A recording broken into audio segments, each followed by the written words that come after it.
Hey everybody, needed to make a quick video before the end of the year about tax harvesting. Not necessarily just tax loss harvesting. Sometimes it's gains we're harvesting for tax purposes as well. So let's jump into the rules that we have to deal with when we're talking about tax loss harvesting first. So when we talk about a tax loss harvesting, we're talking about something that means we're going to sell a stock position purposely at a loss so we can use those to our advantage on our tax return. Okay. We have to be careful. There's some very specific rules for that scenario. Tax loss harvesting is subject to a 30-day window.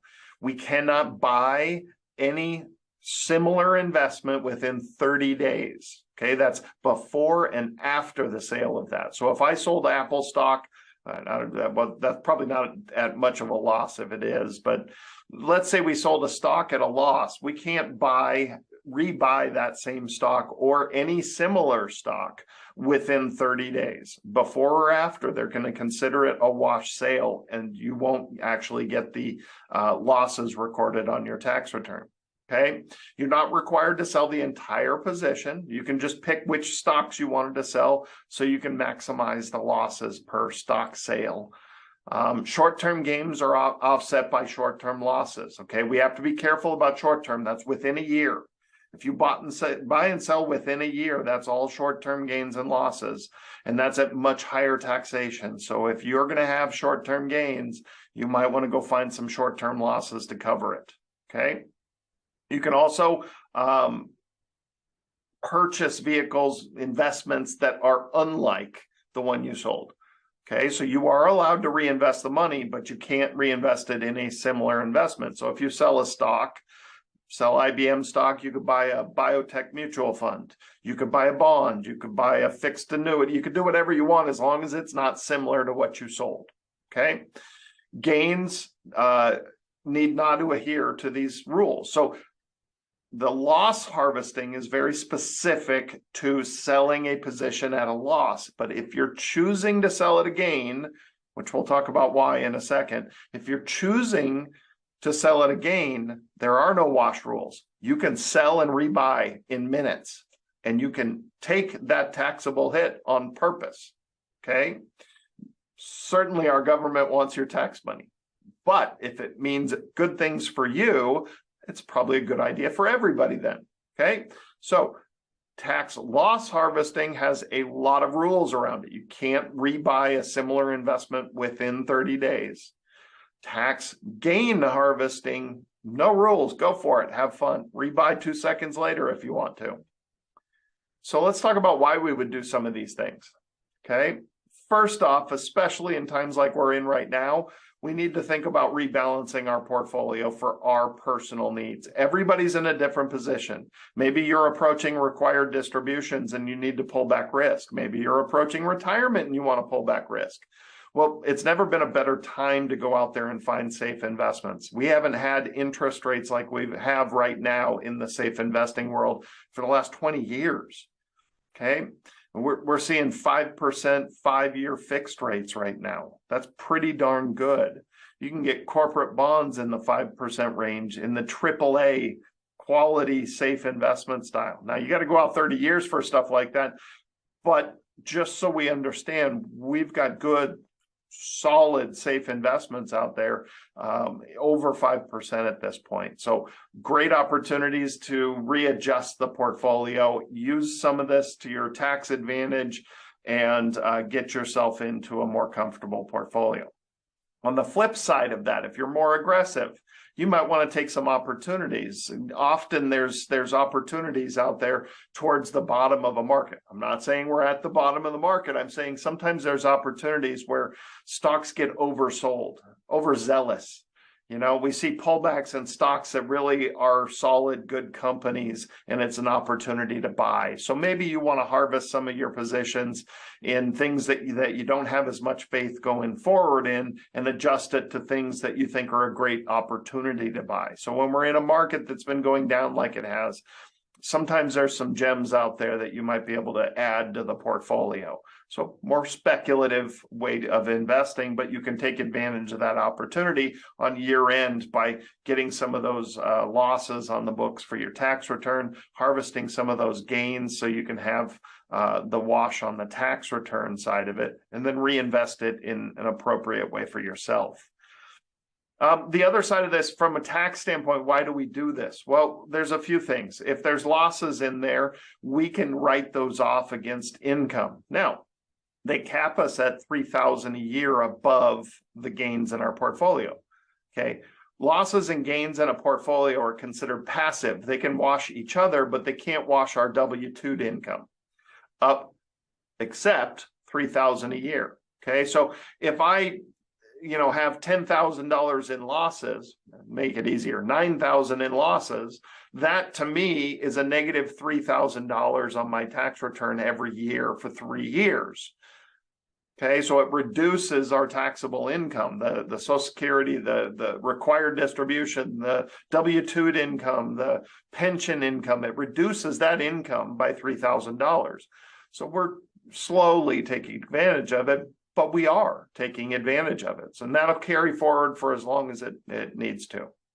Now, the other part of this is sometimes the buy and hold strategy is great. Sometimes it's not. If you bought investments 40 years ago and never took advantage of the tax harvesting, you might be sitting on hundreds of thousands of dollars of gains.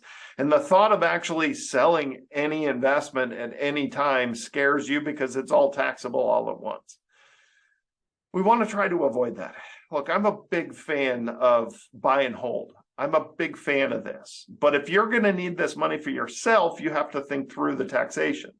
The nice thing is if it's going to your heirs, well, then we can defer the taxation because when you pass away, the cost basis steps up. And that's the magic of not touching the money and letting your heirs deal with it, because your heirs aren't going to have that taxation. It'll step up in cost basis and nobody pays that capital gain.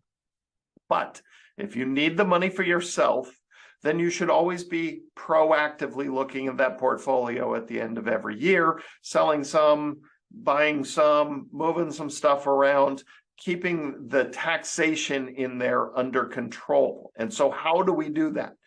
Well, we have to understand, especially when it comes to the stock portfolio, especially when it comes to your non-IRA, non-Roth money, we have to understand the capital gains and qualified dividend tax structure, okay? Because long-term capital gains and qualified dividends are taxed on a separate tax bracket. And as you can see right here, we've got 65-plus-year-olds. It's a little less if you're under 65, but here's your tax brackets, okay? If you have a less than 60,000 total income, and this is 2023's tax brackets, you've got a nice little boost. If you have less than 60,000 total income, including any long-term capital gains, then you're taxed at zero. So when I say harvesting gains, what if you had 50,000 worth of taxable income this year, which means you've got another 10,000 in long-term capital gains you could harvest, sell, and rebuy 10,000 in gains and pay zero taxation. And if you did this, a little bit of this every single year, zero taxation, zero taxation. Now, when you actually need the money, you go in there to take it out, there's going to be a lot less of a tax liability all at once. And you can look at this in everybody's case. A married couple, you're looking at $120,000 worth of income. Again, if you only had 80,000 worth of income this year, look through your portfolio, harvest some of those gains at zero taxation. A lot of people don't realize that long-term capital gains and qualified dividends have this tax bracket and they have zero taxation opportunities. That's why we do stuff like this. It's a little tweak every year. It's important to go through this. If you're managing your own portfolio and you've got positions and you're able to control stuff like this, great. You can't do stuff like this in mutual funds. That's why we use ETFs, exchange traded funds, or individual stocks. Vast majority of our clients have ETFs because we can control the taxation much easier. Okay, the taxable event primarily is when you buy and sell in an ETF or an individual stock. In a mutual fund, you have somebody else controlling the buying and selling within the mutual fund.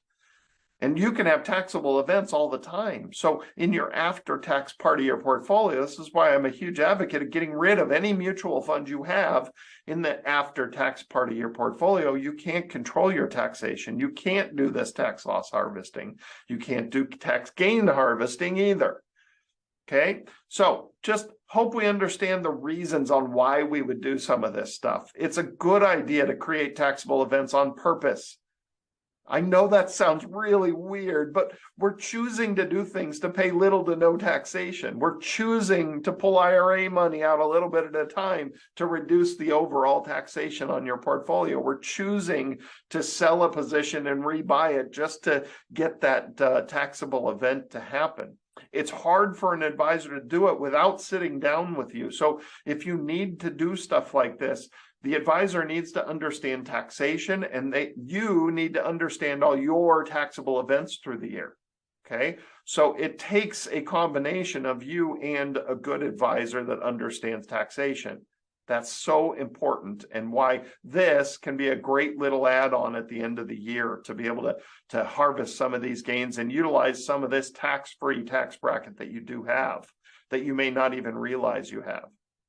So hope you enjoyed this topic. We do lots of this stuff. Anytime I find something timely like this, I've been talking about required distributions. I have a whole series in required distributions. Taxation is always important. Come February, we'll probably talk a lot about taxation on the YouTube page because we own a tax firm, and I find it's an incredibly important part of your portfolio and the financial advisory side of this. It's really where a lot of advisors should be earning their fees. They can save you a lot on taxes by doing simple things like this. So very important. Make sure you're paying attention. Make sure your advisor understands taxation. And if you need help from us on anything, please give us a call, shoot us an email, whatever we can do to help. We're available live via Zoom. Keep coming back for videos, subscribe, share them with your friends. Got a lot more topics coming. And every week I'll put in another 3-4 new videos. Thanks again. See you soon.